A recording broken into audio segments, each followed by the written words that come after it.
Muy buenas tardes a todos. A nombre del Instituto Peruano por la Libertad, les damos la más cordial bienvenida al curso básico ¿Qué es el liberalismo? Por lo que recordamos a nuestros participantes y asistentes que quienes obtengan un 80% de la asistencia al final del curso obtendrán un certificado. Antes de pasar con la presentación de nuestro expositor del día de hoy, me gustaría señalar que el Instituto Peruano por la Libertad tiene como uno de sus objetivos promover una sociedad de ciudadanos libres y responsables, buscando generar las condiciones para la realización integral de la persona, propiciando su amplia participación en diversos aspectos de la vida en sociedad. Es por ello que ha organizado en forma conjunta con la Fundación Friedrich Naumann este curso denominado ¿Qué es el liberalismo? Por lo que voy a ceder el uso de la palabra a su representante, George Daniel. Muy buenas tardes a todos ustedes. La Fundación Naumann también ayuda mucho el desarrollo de democratización en todos los países donde trabajamos. Acá trabajamos en 6 países con la oficina en Lima por los países andinos y es un gran honor, como siempre, trabajar y organizar juntos con nuestros amigos del Instituto Peruano por la Libertad eventos. En esta semana somos muy activos con ellos. Honestamente no recuerdo cuántos eventos hicimos en las últimas 2-3 semanas, pero son muchos y fueron exitosos. Y hoy tenemos un experto que es muy amigo de la Fundación Naumann hace años y muy amigo mío también, Federico Fernández de la Fundación Bases en Argentina. Y porque Polonia no está bien en democracia, enviamos a la Polonia a Federico para poner orden por el liberalismo. Y Federico, muy buenas tardes. Tan feliz que puede verte y empezamos con este evento. Realmente Federico es un liberal con corazón y cabeza, realmente. Así es, muchísimas gracias, George. Bueno, ahora hacemos la presentación de nuestro expositor del día de hoy. Él es Federico Fernández, es director ejecutivo de Somos Innovación, una alianza latinoamericana en favor de la creatividad y la innovación, Senior Fellow del Austrian Economic Center en Viena, Austria, y presidente de la Fundación Internacional Bases en Rosario, Argentina. Se desempeña también como presidente del comité organizador del Congreso Internacional La Escuela Austriaca de Economía del Siglo XXI, que se realiza alternativamente en Argentina y Austria. Ha dictado conferencias en 3 continentes. Es autor de artículos académicos y co-compilador de los artículos o de los libros La Escuela Austriaca de Economía en el Siglo XXI y An Austrian in Argentina, es in honor of Alberto Venegas Lynch.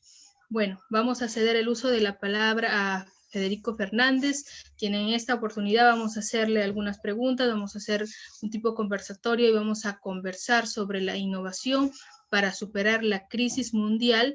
Así que voy a pedir también a nuestros asistentes y participantes que realicen a través del chat algunas preguntas y o sugerencias para poder conversar en esta tarde con nuestro expositor. Muy buenas tardes, buenas tardes, noches para ti, Federico, allá en Polonia. Hola Sofía, hola Jorge, muchas gracias a Joel Rosales que me cursó la invitación a este evento. Muy contento de estar con ustedes esta tarde-noche y digamos estamos haciendo la previa del partido para la eliminatoria. Eso digamos es lo importante, así que bueno, un rato antes de que empiece el partido podemos conversar de innovación y un poco de Latinoamérica y cómo podemos usar la innovación y la tecnología para mejorar cada uno de nuestros países. Así que un orgullo y un placer estar con ustedes, muy contento de verlo a Jorg, quien tanto ha hecho por el liberalismo en Europa, en Argentina, ahora en Perú, así que aprovechenlo que lo tienen ahora en Lima. Desde que se fue, recién charlábamos, desde que se fue Jorg de Argentina, las cosas empeoraron, así que aprovechenlo que lo tienen ustedes en su país. Y bueno, felicitaciones por todo el trabajo que están haciendo con el Instituto Peruano por la Libertad. Para mí es un verdadero placer estar con ustedes. Muchísimas gracias. Bueno, estamos viviendo tiempos bastante complicados y difíciles. Uno, con respecto al tema de la pandemia. ¿Quién crees tú que es el responsable de todo esto? Bueno, algunos han hablado acerca de la Organización Mundial de la Salud, otros han hablado pues del gobierno de China, en fin, toda esta situación que se ha creado en estos últimos meses. ¿quién crees que pueda tener cierta responsabilidad por ello?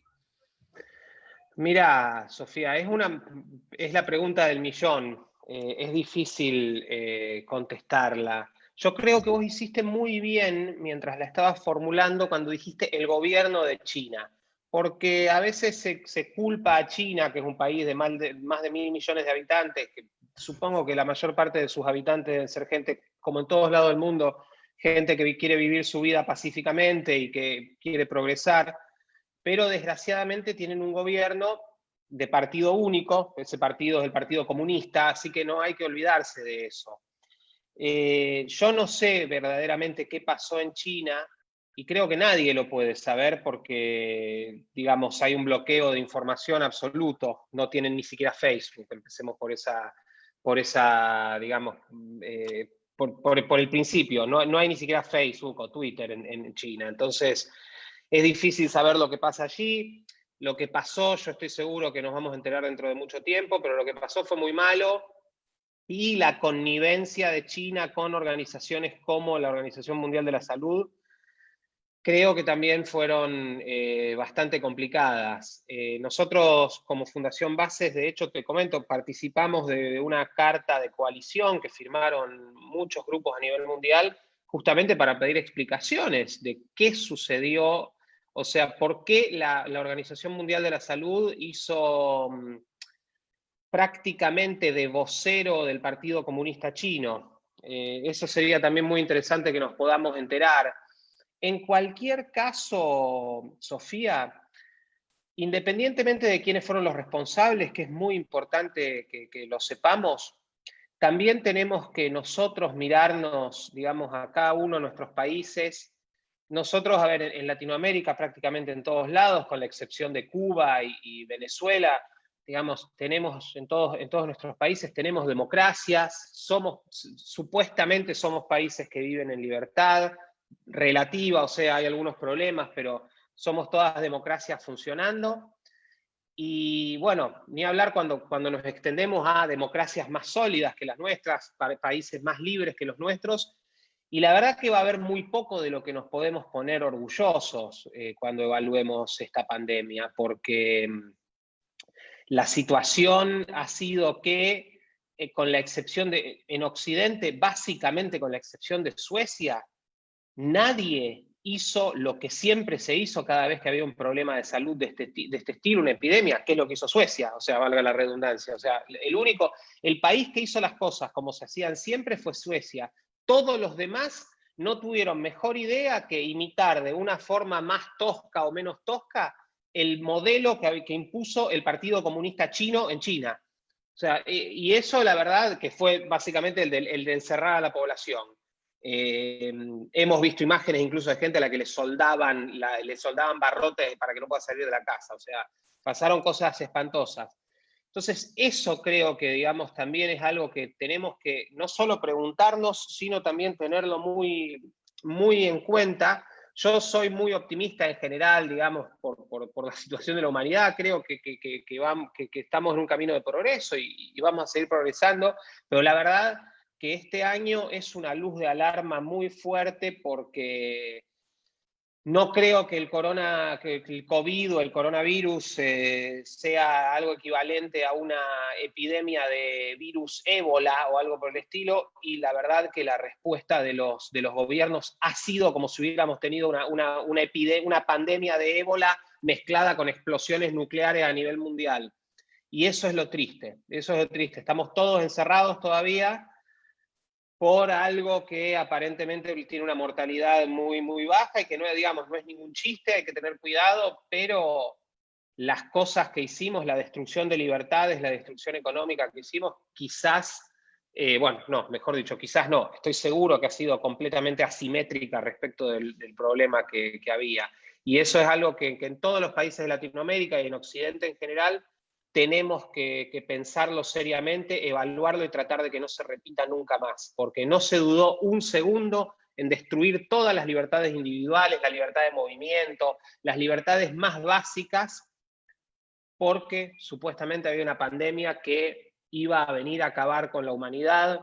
Eso no pasó, y lo que sí se acabaron fueron muchas vidas de gente que se ha muerto y se seguirá muriendo por problemas que no tienen nada que ver con el COVID, pero por los cuales no puede ir a un hospital o a un sanatorio, y mucha gente que va a tener un montón de problemas psicológicos y psiquiátricos debido al encierro y al estrés que nos ha provocado todo esto, ni hablar de la cuestión económica y la cantidad de gente que literalmente se va a morir de hambre por todo esto. Entonces, creo que ese punto también es muy importante, además digamos, de encontrar a los responsables de esto, también vernos a nosotros y ver el grado de responsabilidad que tenemos en cómo se reaccionó a este problema.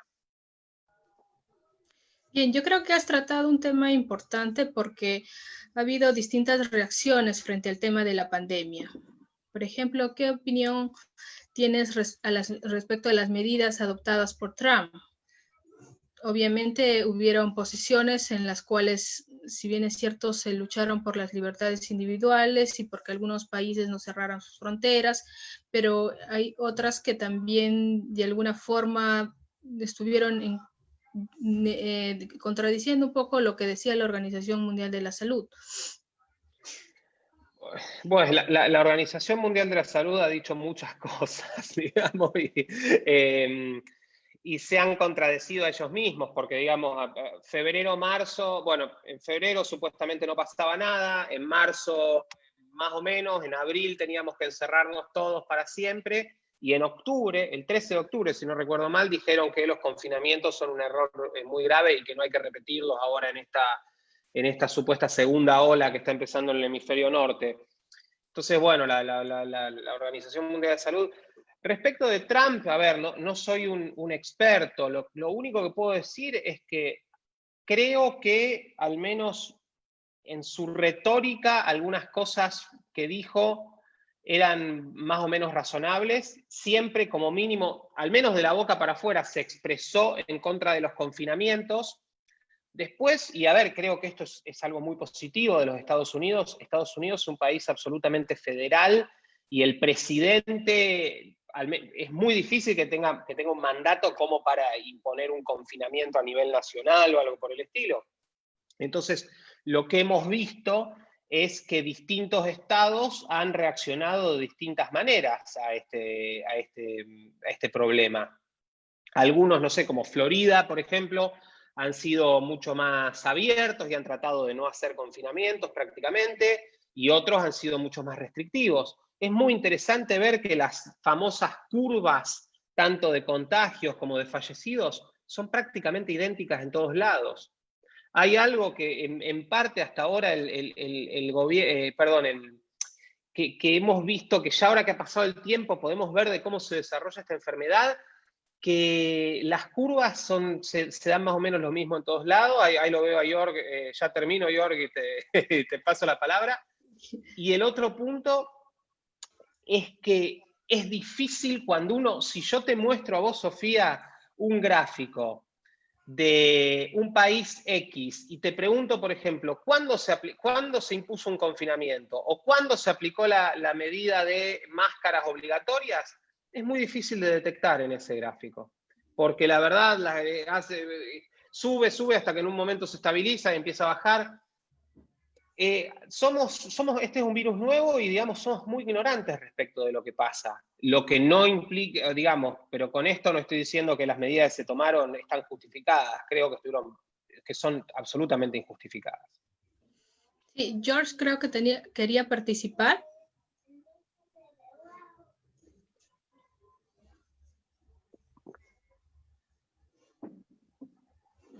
George, ¿no se te escucha? Sí, no te escuchamos, George. Ahora, ahí está. Sí, ahora sí. Con respecto a Estados Unidos, tienes razón, muchas decisiones son la responsabilidad de los estados, pero el presidente no cuida o compartió en una forma que ayuda al contagiado. Mira, todos los eventos que están en el Rose Garden sin mascarillas, y si vemos a las cifras, Estados Unidos tiene 20% de todos los contagiados de todo el mundo. tiene 20% de todos los muertos, pero solamente tiene 12% de los recuperados. Algo está manejando mal, es absolutamente claro. Y otra cosa que veo es, mira, tenemos una Unión Europea y siempre estamos celebrando la Unión Europea. ¿Qué pasó cuando llegó la pandemia? No hubo Unión Europea. Cada puta país toma sus decisiones, más o menos el mismo, más estricto, más menos estricto, pero no hubo ninguna coordinación. Y para mí el más interesante es, nosotros liberales siempre decimos, para nosotros el valor de libertad es el más alto, es correcto, pero con la libertad viene también la responsabilidad. Y eso también es una cosa que la gente no está preparado por esto. Podemos ver a Alemania. Al inicio manejamos muy bien, la gente fue muy disciplinado, toma la responsabilidad, pero ahora después de julio tampoco cumple las reglas. Entonces, por eso tenemos este desarrollo. Eso es una cosa que tenemos que aprender. La gente quiere la libertad, pero no quiere tomar la responsabilidad por sus acciones. Y mi libertad termina donde tu libertad empieza. Esa es otra cosa. Tenemos también responsabilidad a otras personas. Es para mí un desarrollo o una consecuencia que fue un shock un poquito, que la gente no cuida que pueden afectar a otras personas con su comportamiento en este momento. Yo creo que George ha dado unas palabras muy importantes e interesantes. Nosotros nos preguntamos por qué los peruanos somos muy reticentes a adoptar algunas ideas liberales, ¿no? La política liberal, el modelo liberal. Y yo creo que él dice básicamente por el tema de responsabilidad, porque muchas veces exigimos derechos y ciertos beneficios, pero muy poca responsabilidad queremos dar frente a lo que implica nuestro gobierno o el Estado. Entonces, creo que básicamente es lo mismo. Federico, Marta Rocha nos pregunta, bueno, ella dice que se ha sentido como en un asilo domiciliario, yo creo que muchas personas también se han sentido así, y no ha visto a su familia, y lo que ella quiere preguntar es básicamente si eso se podría considerar como una dictadura. A ver, mira, yo creo que como mínimo en muchos países, Perú y Argentina y otros más, han pasado, o sea, hemos vivido cosas que son absolutamente inhumanas. Te cuento un ejemplo que es una anécdota, por supuesto. A ver, esto no es que pasó todo el tiempo, pero ha pasado. Un señor tiene una hija joven que desgraciadamente tenía un cáncer muy virulento que lamentablemente la llevó a la muerte. Este señor vivía en una provincia que se llama Neuquén, que queda en el centro sur del país. Su hija estaba en la provincia de Córdoba, que queda en el centro del país. Intentó viajar en el pico, digamos, del confinamiento. O sea, en Argentina, aparte, digamos, marzo, abril, mayo, no había tantos casos. Intentó viajar a verla para, digamos, poder despedirse de su hija, sabiendo además que su hija iba a morir. Lo pararon en la frontera, entre comillas, de la provincia, o sea, en el límite provincial para entrar a Córdoba, y no lo dejaron ingresar. Y lo hicieron volver a Neuquén. Su hija se murió. Después, eso sí, las autoridades cordobesas le ofrecieron un salvoconducto para que pueda ir a Córdoba a enterrar a su hija. ¿Esto es una dictadura? Mirá, dictadura todavía no, pero que hay una suerte de abuso de autoridad, a mí no me cabe la menor duda.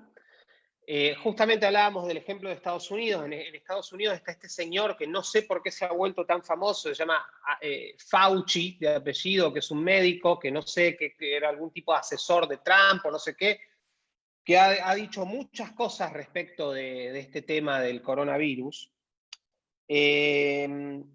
Y hace un tiempo, me acuerdo cuando empezó todo esto, llegó a decir que, por ejemplo, había que abolir la costumbre de darse la mano entre la gente, porque eso era no sé, una conducta que podía llevar a contagios de muchas enfermedades, además del COVID.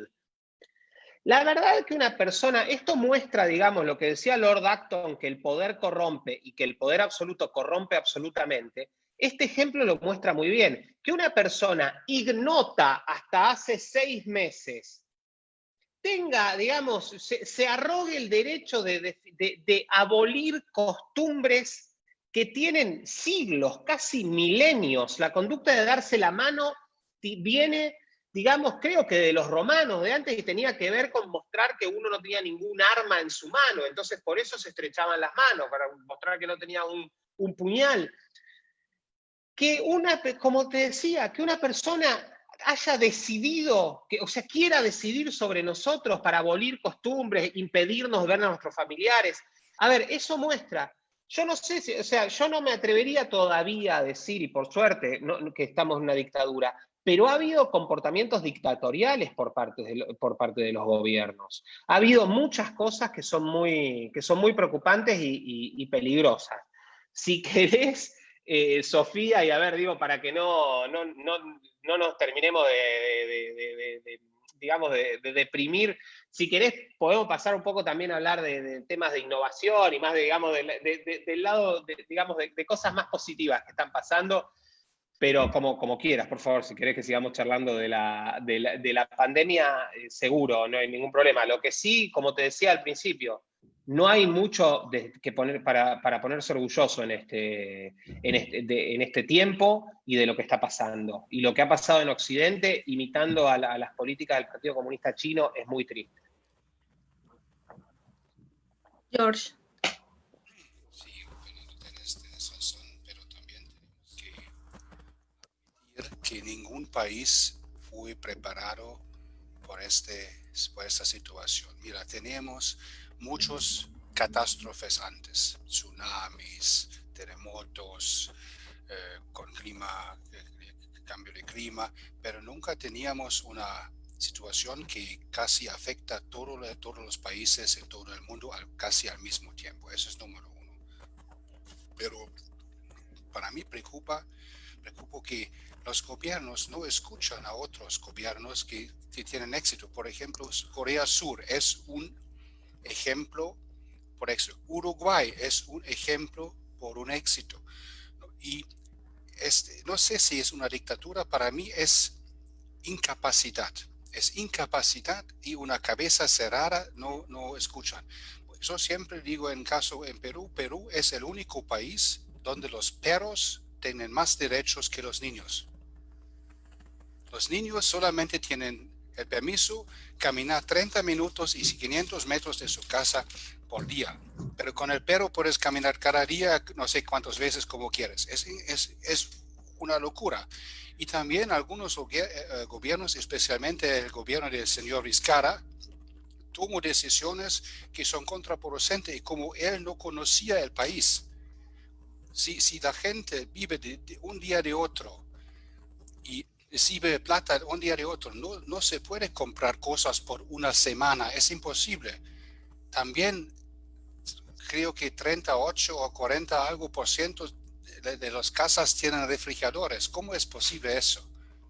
Toman decisiones que la gente no puede cumplir. No es que los peruanos a veces no quieren cumplir las reglas, a veces no pudieron cumplir las reglas. Esa es también una cosa. Esta es mi acusación al gobierno, que no sabe dónde vive el promedio ciudadano. Es totalmente Sofía, cierto te pido un comentario muy rápido de lo que dijo Jorg, que me encantó, o sea, lo comparto plenamente. Y sí, quería destacar eso, justamente. Yo hace poco tenía ganas de escribir un artículo, un poco en broma, un poco en serio, titulado Teoría conspirativa, Suecia no existe. Porque la verdad parece que fuera un país que no existe. O sea, Suecia no existe, nadie lo toma como ejemplo. Corea del Sur, nadie lo toma como ejemplo. Uruguay, nadie lo toma como ejemplo. Es como son los países que, no sé, son como se han vuelto los parias por hacer las cosas bien. Es una cosa increíble. Sí, bueno, mi comentario iba respecto a lo que dijo George. Es verdad, aquí en el Perú había sucedido o sucede eso, ¿no? Mucha gente se le decía lávese las manos constantemente, pero sin embargo hay asentamientos humanos aquí en Lima, sobre todo, donde no tienen agua potable, no tienen servicios básicos. Entonces, ¿cómo exigirle a una persona que inclusive lávese las manos y también la utilización del jabón? Cuando tampoco, obviamente, esa persona tenía para poder acceder mínimamente a comprarse uno. Entonces, había una cierta incoherencia de parte del gobierno de exigir cosas cuando realmente el ciudadano pues estaba en una incapacidad para poder realizarlas. Bueno, otra de las cosas que nosotros hemos venido teniendo en este tiempo, ya un poco para darle el giro al tema de la pandemia, es que mucho se ha hablado de la nueva normalidad, ¿no? De la nueva normalidad. Yo creo que en Argentina escuché alguna vez a Perón, decía del trabajo a la casa, ¿no? Y ahora parece que es de la casa a la casa, porque estamos normalmente en la casa y todo el tiempo en el domicilio. Entonces, toda esta crisis, esta catástrofe económica que nos ha traído, la agenda globalizada, en fin, ¿tú crees que la innovación es una herramienta clave para superar esta crisis? Sí, a ver, mirá, todo lo que acabas de decir es es muy interesante, digamos, podemos ir por muchos lados y, digamos, ojalá que podamos discutir varias de las cosas que has mencionado. El tema, primero, para empezar por el principio, lo de la nueva normalidad es uno de los conceptos más crueles y te diría miserables que he escuchado en mi vida, porque la verdad que la nueva normalidad, entre comillas, ¿qué significa? Que, como decía Jorg, los niños no van a poder ir nunca más a un parque. ¿Esa es la nueva normalidad? La nueva normalidad es que los abuelos no van a poder visitar nunca más a sus nietos. Que familias, a ver, nosotros en Latinoamérica tenemos una diáspora, digamos, gente por todos lados del mundo, familias no se van a ver nunca más. Aparte, a ver, digamos, supongo que todos los peruanos, por poner un ejemplo, no nacen y mueren en la misma ciudad. Muchos se mudan, muchos irán a Lima a trabajar, esos no van a poder ver a su... O sea, ¿de qué estamos hablando? ¿Qué es esto de la nueva normalidad? Es un delirio. Y hay una cosa, a ver, y de nuevo, sin caer en ningún tipo de teoría conspirativa ni nada, pero justamente porque había habido una pregunta antes de si esto es una dictadura. Algo típico de una dictadura, y lo vemos claramente hoy en China, es el de impedirle a la gente las reuniones.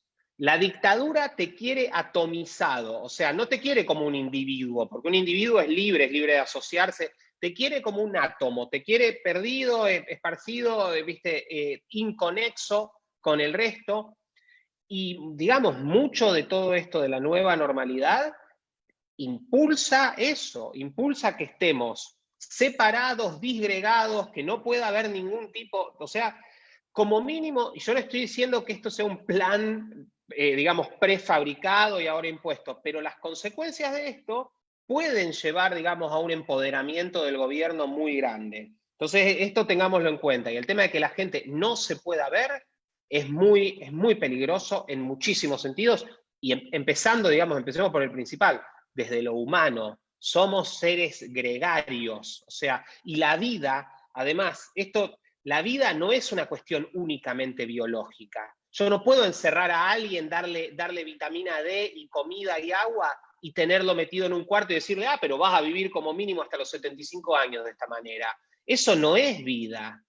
Eso, que nos saquen todo lo que nos hace ser humanos, que nos saquen todo lo que nos ha traído la civilización, eso no es vida, eso es otra cosa.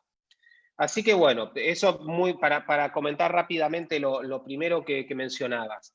Respecto de la innovación, mirá, la innovación no solo que nos va a ayudar a salir de esto, después podemos mencionar 1.000.000 de ejemplos y cosas que están pasando, sino que nos ha ayudado a que no colapse la civilización, te diría, lo que nos queda, gracias a o sea, eso no colapsó gracias a la innovación. O sea, si esto hubiera pasado, no te estoy diciendo 100 años antes, 50 años antes, 20 años antes, la situación hubiera sido muchísimo más catastrófica. Es muy gracioso que sobre todo en cosas que en Latinoamérica, en algunos países al menos, son abiertamente combatidas, como por ejemplo las plataformas de delivery, Rappi, Globo, etcétera, etcétera, todas las que hay, son las que nos salvaron ahora. y de hecho gobiernos que estaban a punto de querer ilegalizarlas, como si fuera, ¿viste?, una actividad, qué sé yo, no sé, vender plutonio, ¿viste?, y llevarte un sándwich de milanesa, es lo mismo, ¿viste? Pero bueno, al margen, tuvieron que básicamente pedirles por favor que sigan operando para que no colapse todo. Obviamente, el primer caso que viene a la mente de esta situación es Argentina, donde el gobierno de Alberto Fernández, con quien no tengo nada que ver, les aclaro, solamente compartimos el apellido, tenía muchas ganas de ilegalizar todo esto y, bueno, por suerte no lo hizo. En Chile también había habido varios proyectos para prácticamente destruirles el modelo de negocio. Y bueno, o sea, vemos cómo pequeñas cosas, desde, digamos, lo que es la posibilidad de estar interconectados con celulares y buenas ideas, buenos nuevos modelos de negocios, cómo nos han mejorado la vida.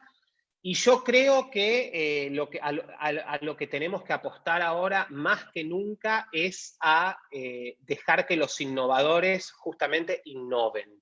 Es la única manera, o sea, los gobiernos, como muy bien mencionaba Jorg hace un rato, los gobiernos lamentablemente no han tenido las mejores ideas respecto de esto, no se ven influenciados por los buenos ejemplos y no creo que nos vayan a salvar de ninguna manera.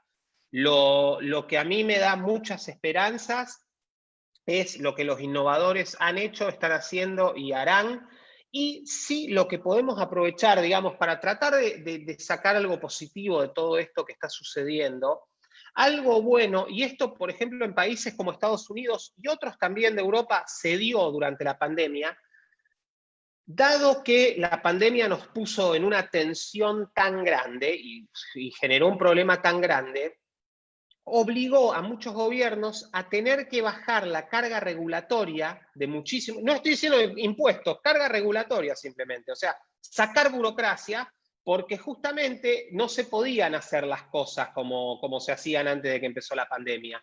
Entonces, digamos, muchas cuestiones que tenían que ver con limitaciones, por ejemplo, por mencionar ejemplos sencillos, limitaciones que tenían que ver entre el comercio entre países o comercio dentro de un mismo país, permisos que se necesitaban para circular mercadería de una provincia a otra, de un estado a otro, etcétera, etcétera. Todo eso se eliminó porque la verdad que digamos, partamos de la base de las administraciones públicas, muchos países dejaron de trabajar y no hay gobierno electrónico, así que tampoco se podían hacer los trámites online.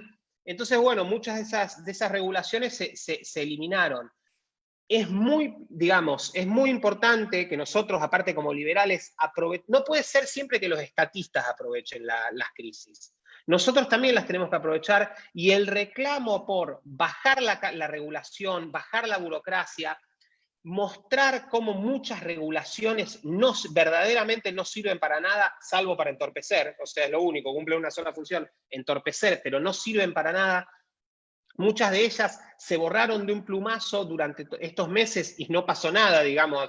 No es que el mundo dejó de girar porque uno pide un sello menos a algún burócrata.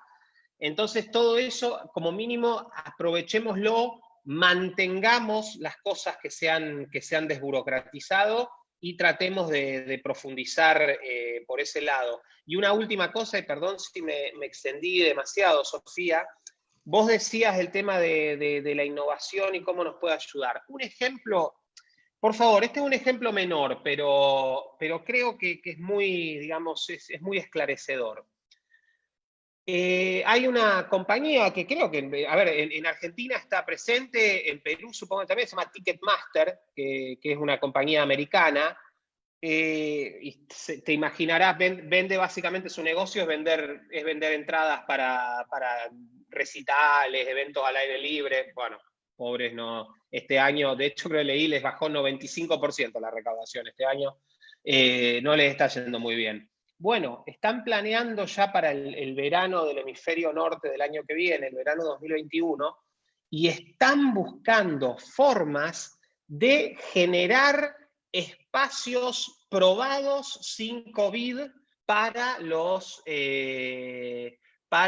recitales o eventos que organicen. Y esto va a ser una combinación de información fidedigna de si alguien tiene puesta la vacuna, en el caso que exista, o información fidedigna de que alguien se haya hecho un test en las últimas 12 o 24 horas, no me acuerdo cuál era el tiempo, más un acceso exclusivo y personalizado al evento que te van a enviar y que vas a tener en tu teléfono y que no se va a poder compartir con nadie. O sea, no es que yo supuestamente estoy libre de COVID, entonces después se lo paso a un amigo mío. Bueno, esas son las respuestas que necesitamos. Eso es, Jorg mencionaba el ejemplo de Corea del Sur. Corea del Sur es un país donde también y ni hablar en Suecia, la sociedad civil también tomó muchas medidas, digamos, o sea, tomó la cuestión en sus manos. Tenemos que confiar en el individuo. La gente no es imbécil, y los latinoamericanos menos que menos, o sea, los latinoamericanos no somos imbéciles, podremos tener problemas, podremos tener dificultades sin dudas, pero a ver, no es una población que va a tender al suicidio o cosas por el estilo. Confiemos también y dejemos a la gente que encuentre formas de solucionar estos problemas. Porque una de las dificultades más graves que hemos tenido es que el enfoque para solucionar esto fue básicamente un enfoque de arriba hacia abajo, impuesto y políticas brutales, digamos, partiendo de burócratas que, como decía Jorg, ni siquiera conocen cómo vive la población de su país. Entonces, digamos, es un cóctel explosivo y la verdad que muchas de las medidas que se tomaron van a terminar siendo mucho más nocivas y nefastas que la propia enfermedad. Es muy bien, Federico, porque si vemos a Ecuador, antes en el desastre fue porque no involucraron el sector privado y la sociedad civil. Después involucraron, mejoró mucho la situación, correcto. Hay ejemplos, no solamente es teoría, hay ejemplos en los países, es correcto. Sí, y yo creo que vivimos dos pandemias, ¿no? Una pandemia económica y una pandemia sanitaria, porque obviamente, pues, no solamente nos quedamos en el tema de la salud, también yo creo que pasamos a diversas partes de la economía y fue una catástrofe económica aquí en el Perú, también yo creo que lo fue en la Argentina, y en fin, fue generándose toda esta situación un poco complicada. Las preguntas que nos hacen también aquí los participantes es, bueno, hay muchos de los liberales se nos dice, por ejemplo, aquí en el Perú, ustedes pues son muy fervientemente, de repente defienden la libertad en Cuba, la libertad en Venezuela, qué sé yo, pero la libertad aquí en el Perú también tendría que ser defendida. Pero se ha venido dando en estos últimos tiempos una situación un poco complicada en toda Latinoamérica, empezando en Bolivia, luego Chile, con esta toma o manifestaciones de parte de grupos, de colectivos, que vienen asusando, y entendemos que son gente de izquierda, grupos izquierdistas, que vienen asusando para cometer actos vandálicos bajo pretexto pues de una marcha pacífica y mostrando ciertas conductas agresivas, vandalismo y qué sé yo. Entonces, la pregunta es cómo el liberalismo puede ayudar a bajar un poco este tema de la agresión de las personas. Y aquí en el Perú ya se habla inclusive de un cambio de constitución peruana. ¿Cuál es la razón principal de querer cambiar las constituciones? El mismo tema se habla en Bolivia, en Ecuador, en Chile y ahora en el Perú. ¿Es casualidad todo esto? A ver, Mira, lo que está pasando en Chile es muy complejo, es muy, digamos, es muy triste. Es muy triste ver un país que estaba al borde de, digamos, salir del subdesarrollo y convertirse en un país desarrollado, prácticamente querer suicidarse. El punto es, y digamos, saliendo un poco de Chile y yendo al resto de los países y yendo a Latinoamérica. Yo tengo una teoría, por supuesto puedo estar equivocado. Y puede ser una teoría que quizás es muy optimista, pero, digamos, tengo con qué sostenerla. Después, bueno, lo podemos discutir. Yo creo que hay una brecha muy grande, cada vez más marcada, entre la clase política en general, en cualquiera de nuestros países, y la población. Creo que están cada vez más alejados. O sea, digamos, además la política como sistema de tomar decisiones y la democracia, que digamos, no estoy por favor haciendo ningún tipo de apología en contra de la democracia, pero también son métodos a veces imperfectos, y creo que en Latinoamérica estamos viendo esa imperfección muy, muy marcadamente. Yo creo que la clase política argentina, y por ejemplo, perdón, la clase política en Latinoamérica, y en mi país en particular, o sea, no tiene nada que ver con la población, verdaderamente no tiene nada que ver con la población. Y no porque los argentinos, no sé, seamos santos, o no sé, seamos suizos, pero ya no, o sea, hace mucho tiempo que no tenemos el gobierno que nos merecemos ni el gobierno que se nos parece. O sea, la clase política es una casta que está completamente aparte de la sociedad, que no tiene idea de cómo vive la sociedad, que por eso quiere prohibir todo, por eso en Argentina se quiere, o sea, en Argentina pensemos que el actual gobierno que llegó al poder a fines del año pasado, quería sus por ejemplo, 3 enemigos grandes que eligió el gobierno apenas llegó. Las plataformas de delivery. Todo lo que tiene que ver con tecnología fintech, es decir, viste, las billeteras electrónicas, los bancos electrónicos, todo esto, y Mercado Libre, que es una empresa gigantesca, tipo muy parecida a Amazon, que está presente en casi toda Latinoamérica y cuyo creador es argentino.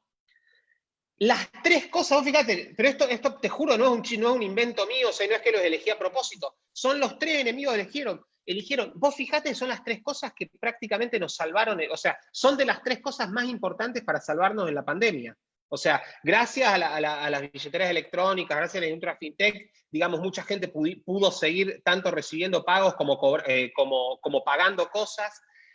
Gracias a las plataformas de delivery, muchas cosas pudieron seguir funcionando y mucha gente pudo quedarse verdaderamente aislada en su casa si es que lo necesitaba. Y ni hablar gracias a Mercado Libre, que permitió que un montón de negocios no quiebren porque puedan seguir en contacto con sus clientes y que mucha gente acceda a cosas que necesita. O sea, entonces ahí te da la pauta de, digamos, por dónde va la sociedad, qué es lo que elige la sociedad civil y qué es lo que eligen los políticos. El problema es que tenemos instituciones muy débiles, tenemos políticos muy poderosos y tenemos, digamos, todavía una capacidad de lobbies chicos pero concentrados y bien organizados de influir demasiado en las políticas públicas. Digamos, prácticamente escribirse leyes a lo que ellos necesitan. A mí, igualmente, esta situación me hace ser optimista. Primero, porque todos los cambios tecnológicos y todos los cambios que estamos viendo, que están pasando y que van a seguir pasando, van en favor de empoderar verdaderamente al individuo. Seguramente, a ver, no va a ser nada es así lineal y perfecto y absoluto. Va a haber algunos tropiezos en el medio. O sea, ciertas cosas que están pasando ahora en redes sociales son peligrosas y se parecen un poco a la censura, pero las vamos a solucionar. Y vemos también muchas cosas, tecnología, cómo va a permitir que la gente acceda a conocimientos de maneras que ni nos imaginamos, cómo las instituciones educativas, cómo el gobierno va a perder el monopolio sobre la educación, que va a ser la mejor noticia cultural, digamos, desde la invención de la imprenta. O sea, muchísimas cosas están pasando positivas. Y yo creo también, si mi hipótesis es correcta, que también eventualmente desde la política, y nosotros los liberales creo que ese es un trabajo que lo tenemos que hacer incansablemente, tenemos que generarle incentivos a la clase política para que responda a la demanda de, yo creo, esas mayorías que hay en cada una de nuestras sociedades, de gente que no está pensando que el futuro es Cuba o Venezuela, o que su principal, o sea, partamos de la base, en Chile la principal preocupación de nadie era reformar la Constitución. O sea, y además la idea de reformar la Constitución es bien ese pensamiento mágico latinoamericano, que ahí sí estamos muy equivocados, que es como, cambiamos la ley, entonces, yo sé, si la Constitución dice yo soy más lindo de Brad Pitt, paso a ser más lindo de Brad Pitt. No, lamentablemente no funciona así, por más que lo diga la Constitución de Chile, de Alemania o de cualquier país. No era digamos, este cambio no era la prioridad de nadie, esto se impuso, y acá es donde yo digo que la democracia como mecanismo de elegir tiene problemas. Y esto, digamos, desde la teoría de la elección pública, desde Buchanan lo sabemos. O sea, se pone bajo el paraguas del cambio constitucional cosas que no tienen nada que ver con la Constitución y se le hace creer a la gente que cambiando la Constitución, otras cosas que no tienen nada que ver y que no están influenciadas por la Constitución en lo más mínimo, se van a solucionar. Eso, digamos, entonces también para bajar el grado de conflictividad que tenemos en que hay en nuestras sociedades, también hay que bajar el grado de politización. Y para eso el liberalismo, de politización en el mal sentido de la palabra. El liberalismo en el sentido, creo que es una gran cura para muchos de los males que tenemos, porque lo que hace es que le permite a cada uno decidir su propio proyecto de vida. Y digamos, lo único que tenemos que garantizarnos entre nosotros para convivir es respetarnos, nada más. No necesitamos estar de acuerdo en todo. Los liberales no estamos de acuerdo entre nosotros y no por eso uno es más liberal que el otro, qué sé yo. A ver, a veces esas discusiones se dan y son lamentablemente muy dañinas y muy, digamos, insignificantes. Pero el punto es, el liberalismo lo que viene a traer es justamente empoderar al ciudadano, empoderar al individuo y dejarlo que elija y que siga su plan de vida como mejor le parezca, siempre y cuando no lesione los derechos de ningún tercero. Eso yo creo que bajaría la conflictividad notablemente. Pensar que gente que está rompiendo vidrios, tirándole piedrazo a no sé quién, y que quiere poner un gobierno X va a solucionar problemas, es casi, digamos, es muy inocente y casi suicida. Sí, George, ¿querías preguntar o participar? Sí, espero que tengas razón, Federico. Yo soy un poquito más pesimista, porque mira, democracia significa poder de la población. Demos, es un palabra griego, es población. Pero democracia en este momento significa que la gente tiene que entender qué es de política y tiene que involucrarse en política.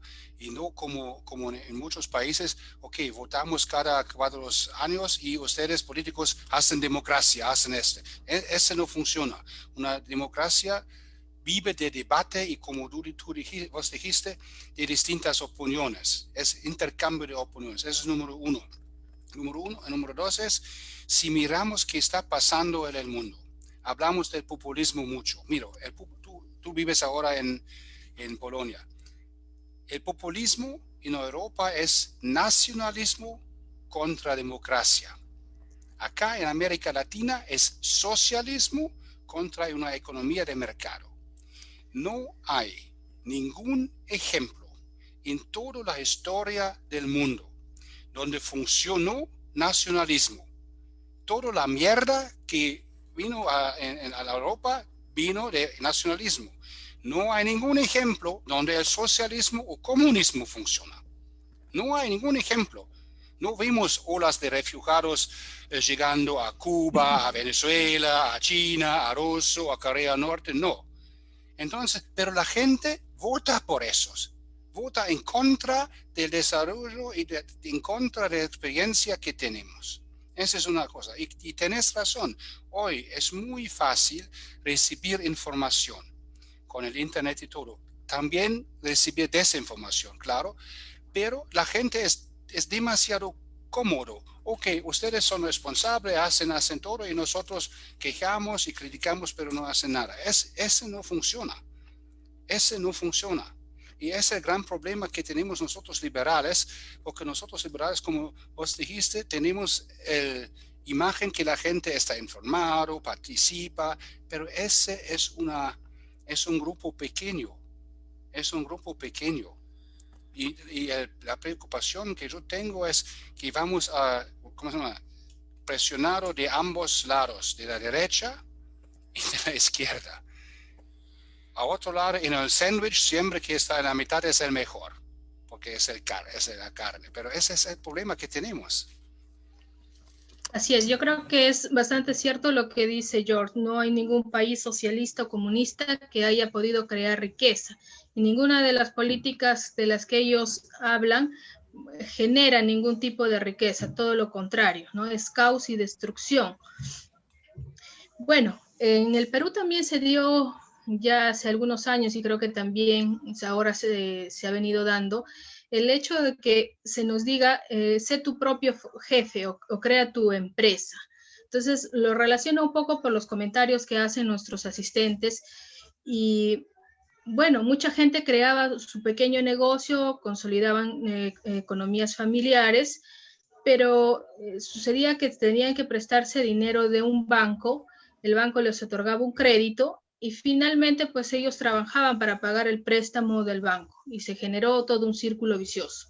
En algún momento hubo un estudio del Banco Mundial y también del Fondo Monetario que decían, bueno, estas personas han salido de la pobreza gracias a haber creado estos negocios familiares, pero se habían convertido en los nuevos empresarios pobres. Entonces, esto de la innovación, me parece que algunos decían, no le entendían, dicen que no sirve de mucho. Entonces, bueno, justo como para ir terminando este bloque, la palabra crisis en chino significa peligro, pero también oportunidades, ¿no? Oportunidades que justo en estos tiempos creo que debemos de alcanzarlos. ¿Cuáles crees tú que son las oportunidades que debemos de tener para este próximo año, ya para el 2021? Porque al parecer todavía el escenario se avisora un poco sombrío y aún menos esperanzador que este año.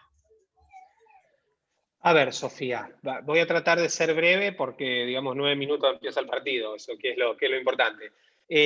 Pero sé que, bueno, York, digamos, en su atuendo incluso demuestra su interés por el partido, así que tengo que ser breve. Mira, yo te diría varias cosas. La primera, empecemos por lo fundamental, el individuo, cada uno de nosotros. Usemos este tiempo para, digamos, como vos decías, crisis, oportunidad, no desperdiciemos esta crisis.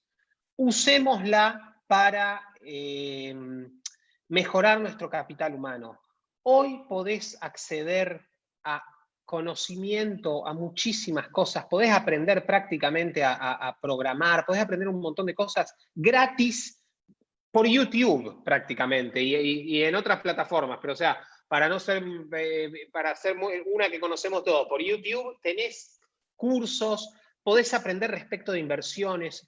Todos tenemos que aprender respecto de inversiones, tenemos que aprender lo que es un interés compuesto, tenemos que aprender un montón de cosas que lamentablemente no podemos, muchas veces no accedemos porque la educación no nos las da. Hay un periodista americano, sigo mucho, que hace poco él decía, le preguntaban algo parecido a lo que vos me preguntabas, y él decía, busca un sector que entiendas bien e invertí ahí. Y si no podés encontrar un sector que entiendas bien, invertí primero en vos, mejorá tu capital humano. Y yo le agregaría a eso, y para enlazar un poco con lo que muy bien decía Jorg hace un minutito, la tercera cosa es, si no sabés dónde invertir, si no sabés cómo empezar un negocio, cualquier tipo de negocio, o cómo mejorar, cómo invertir tus ahorros, cómo usar tu capital para mejorar, también pedile cuentas al sistema educativo, porque si vos no sabés lo que implica, lo que implica pedir un préstamo, por ejemplo, a tasa de interés variable o a tasa de interés fija, si vos no sabés eso, es porque la verdad el sistema educativo ha fracasado. Si vos no, o sea, si alguien no sabe eso, es porque el sistema educativo ha fracasado. Entonces, aprovechemos todas las herramientas que tenemos para mejorar nuestro capital humano, que las hay y muchísimas gratis y muchísimas en nuestro idioma, además. Así que eso es muy importante. Y el otro punto, digamos, para ir un poco a lo macro, aprovechemos la crisis para desregular, aprovechemos la crisis para bajar impuestos, aprovechemos la crisis para mostrar cómo el poder del gobierno puede significar que nos encierren a todos, o sea que esto no son liberales quejándose de problemas que no existen, estos son problemas muy serios, con gobiernos que toman medidas sin saber cómo vive su población, que toman medidas sin tener idea cuáles van a ser las consecuencias, que toman medidas para provocar un mal y crean males más grandes. O sea, todo esto también nosotros lo tenemos que usar en el buen sentido de la palabra para mostrar lo peligroso que es el gobierno y lo peligroso que es estrangular a la sociedad civil y no permitirle a cada uno de nosotros hacer nuestro aporte respecto de la solución de problemas. Y en ese sentido, y para terminar, por eso es tan importante la cuestión de la innovación. La innovación, a ver, para ser muy, muy sencillo, hay un autor que se llama Matt Ridley, que es inglés, que él dice una cosa que es una gran verdad. La innovación está mucho más unida a la transpiración que a la inspiración. Innovadores, el innovador, a ver, no es el que tiene una idea genial. El innovador es el que agarra algo que probablemente ya exista, pero que no está al alcance de las masas porque es muy caro, por ejemplo, y logra bajando costos, logra que eso se pueda acceder. Ese es el innovador. El innovador es el que te trae algo a lo que antes no podías acceder. Y digamos, a través de la innovación es como cada uno de nosotros nos podemos involucrar en la resolución de problemas. Por eso es tan importante defenderla, por eso es tan importante crear un contexto económico, político y social que sea favorable a la innovación. Y no estoy diciendo subsidios ni nada por el estilo, que no la entorpezca, que no le ponga palos en la rueda, que permita que un innovador quizás no se tenga que endeudar para empezar su empresa, o si se puede endeudar, lo haga en las mejores condiciones posibles, que no tenga que pagar impuestos antes de tener clientes y antes de tener ingresos. Cosas, digamos, muy sencillas, que son casi de sentido común, pero que lamentablemente no tenemos en casi ninguno de nuestros países, y a eso es lo que tenemos que apuntar muy fuerte para que 2021 sea un cambio de página y nos haga olvidar este 2020 que ha sido bastante nefasto. Bien, muchísimas gracias, Federico. Agradecemos una vez más tu participación y a cada uno de los asistentes también a este importante evento que es la Hora del Liberal. Les vamos a invitar a tomarnos la foto grupal, a encender sus cámaras para poder hacerlo, sin antes recordarle que el día de mañana nos encontramos a las 4 de la tarde con un nuevo tema sobre el poder legislativo. Asimismo, los invitamos a seguirnos a través de las redes sociales, el Twitter, el Facebook, el Instagram. Bien, Joel, nos anuncias cuando estemos listos para podernos tomar la foto de rigor. Creo que todos estamos a la expectativa del partido, así que es un partido importante para nosotros, Federico, porque es un partido con Chile y tenemos que ganarlo. Éxitos. Sí, muchas gracias. Vamos a ver quién más está con la camiseta de Perú. Por favor, todos prendan sus cámaras, ¿ya? Todos los más responsables que han estado acá en la clase. Vamos a ver, ya vamos una toma más. Y ya. Ya, perfecto. Son libres, somos libres. Sí, ok. Muchas gracias. Ha sido todo un gusto, Federico, tenerte en esta tarde para nosotros y noche para ti allá en Polonia. Muchísimas gracias.